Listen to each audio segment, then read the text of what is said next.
বলেছিলে আমার হবে, মন দিয়েছি এই না ভেবে, সাক্ষী কেউ ছিল না সে সময়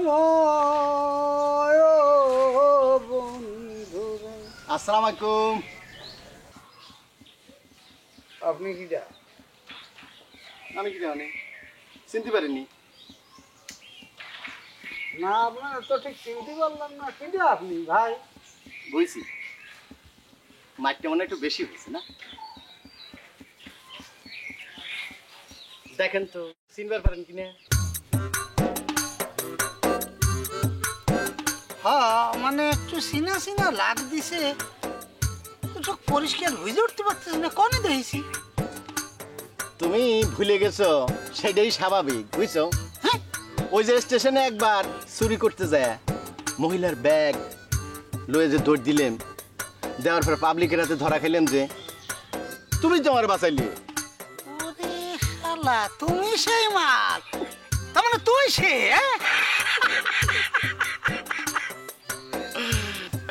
সেই দিন তুমি না থাকলে যে আমার কি অবস্থা হইতো বুঝছো আতর ভাই। সাহস করে হালা কাম করবে আর যায়, কিন্তু সাহসে কুলায় উঠতে পারি রে। রে বাবা রে, দরকার আছে দরকার আছে, এটা সত্যি। চুরি করতে গেলে সাহস একটা জরুরি প্রয়োজন, কিন্তু এই সাহস না থাকলেই যে হয় না তা না, একটু সাহসের সাথে টেকনিকও লাগে। মানে শুধু সাহস দিয়ে কাম হবি না, টেকনিকও লাগবে। আজকাল কি হয়েছে জানো, এমন পরিস্থিতি এছাড়া টেকনিক না জানলেও হয়, বুঝতে পেরেছো? সব হয়। এটা কি কথা করছো? আমি ঠিকই কথা করছি রে ভাই, ঠিকই কথা করছি। দেখিস নে আশপাশে তাকায় দেখবি সব মোবাইলের মধ্যে ডুবিয়ে ফুড়িয়ে আছে। আসলে মোবাইলের তো মাথায় উঠোয় না। হ্যাঁ এমন একটা অবস্থা হয় যে মোবাইল চালাতে চালাতে শালারা মানে গাড়ির সামনে পড়িয়ে যায়, তারপরেও হুঁশ হয় না। তাহলে কি দাঁড়াইলো? স্বর্গে সুদিন যাচ্ছে তাই না? আরে সুদিনই তো, সুদিন আসতেছে, একটু অপেক্ষা করে। যেভাবে সব মোবাইলের উপর জাবায় পড়েছে, একটু অপেক্ষা করলে দেখবা সুদিন আরো পরিষ্কার হয়ে যাচ্ছে। সুদিন আসতেছে কেবা করে? আজকাল দেখো না, মোবাইল চালাতে চালাতে যা অবস্থা দাঁড়াইছে, এই যে ঘরের মহিলারা মোবাইলের মধ্যে ডুব দিয়ে পড়ে থাকে না, ওকে চোখের সামনে দিয়ে চুরি করে চলে যাবা, তাও টের পাবা না। যদি কাউ কথাটা কেন করছে খবরে দেখো না, ওই যে কয় মোবাইল চালাতে চালাতে মনে করে যে উনুনের মধ্যে যে ওই যে তরকারি ছিল, সে তরকারি ভাত সব পুড়িয়ে গেছে। আবার সেদিন একটা খবর শুনলাম, চোখের সামনে বাচ্চা কোলেতে পড়িয়ে নদীর মধ্যে পড়িয়ে গেছে, সে নৌকায় বসে বসে মোবাইল টিপছে। মানে এগে কথা যদি চিন্তা করো রে ভাই, মেজাজটা না, যদিও চুরির জন্য সুবিধা, কিন্তু এইটা তো খুব খারাপ। ওয়ালটন টেলিভিশন মাত্র 25,490 টাকায় পাচ্ছেন গুগল টিভি। তার মানে কি দাঁড়াচ্ছে, এখন থেকে আমাকে বাচ্চা কাচ্চারে ভালো করে ট্রেনিং দেওয়া লাগবে। এই, এমন একটা কথা বলে রে ভাই, দিলে একটা খোঁজা আমি যে এর মধ্যে বাচ্চা কাচ্চা ঢুকোস তো কিসের জন্য রে ভাই? আমি তো বিয়েও করিনি, আমার বউ নেই, বাচ্চা নেই, কিচ্ছু নেই। আর সত্যি কথা, বিয়ে হবে বলে মনে হচ্ছে। কেন হবি না? হ্যাঁ, তুমি কি বাজা না কি যে বিয়ে হবি না?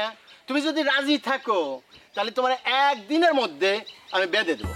একদিনই মধ্যে হয়ে যাবি নি? হ্যাঁ, থাকলাম আমার লাগবে না রে বাবা, এর মধ্যে আর সাথী চাচ্ছি। আচ্ছা, আমার বাড়ি চিনি আসতে কোনো কষ্ট হয়নি তো? কষ্ট একটু হচ্ছিল, কিন্তু চিন্তা করতেছিলাম যে কারোর কাছে জিজ্ঞেস টিজ্ঞেস না করিয়ে যদি নিজে চিনে আসতে পারি হ্যাঁ, তাহলে ভালো হইতো আর কি। অবশেষে ফেল করলাম। তারপর ফেল করলে এক লোকের সাথে দেখা হইলো, তার কাছে জিজ্ঞেস করলাম, আরে শালা কি খাটাসের খাটাস, এত পেঁচান পেঁচালো, এত পেঁচান পেঁচালো, মনে হচ্ছে আমারে ধরে ফেলবে। মানে কি যা সে কি যা কিডা তোমার কেমনে বোঝা, এই শালার গা থেকে তো খাসতে গন্ধ আসতেছিল। এটা ধরো হ্যাঁ, কোট গায়ে দেওয়া আছে একটা, কোটের নিচে শালা জাম্পার আছে একটা, সাদা ফাঁকা মোষ, এই রে হ্যাঁ মোর সাদা পাকা আছে, চুল আবার এরকম সজারের মতো খাড়া খাড়া। আমি একবারও ধরে ফেলেছি। কিডা একটাই তো আছে আমাকে গ্রামে, খাটাস মুকাম। হ্যাঁ, আরে এর কথা কতি গিরে তোরে আমি কি খবরে ভাই? ইস, জীবনে এক সেট জামা কাপড় তার আছে, এটা কোনোদিন ধোয় কি না আমি জানি না। এ গায়ের গন্ধের কথা শুনেই তো আমি টের পাইছি এটা খাটাস কাপ। আচ্ছা, তোর কাছে কি কি শুনিস কদিন? না আমার কাছে জিজ্ঞেস করলো যে আমি তোমার হইনে কেন যাব, কি জন্য আইছি, এইসব আর কি বিভিন্ন বিষয় টিষয় নিয়ে প্রশ্ন করতে করলেন না, মনে করো যে আমার তো সালাফালা করে ফেলছে। তুই আমার কাছে কিসের জন্য আইছিস সেই কথা কিছু কইছিস তারে? এই শালাও দেখে ফালতু চাপাচাপি করতেছে। জমির ব্যাপারে যে মিথ্যা কথাটা কইছি, এটা কলি যদি আবার খেপে যায়। এই কি হয়েছে? ঠাটা পড়িছে? মুখ বন্ধ বন্ধ কিসের জন্য কথা করছিস না? ঠাটা পড়িনি, ব্যাপার হইতেছে আমার একটু টাট্টিখানা জাতি হবে।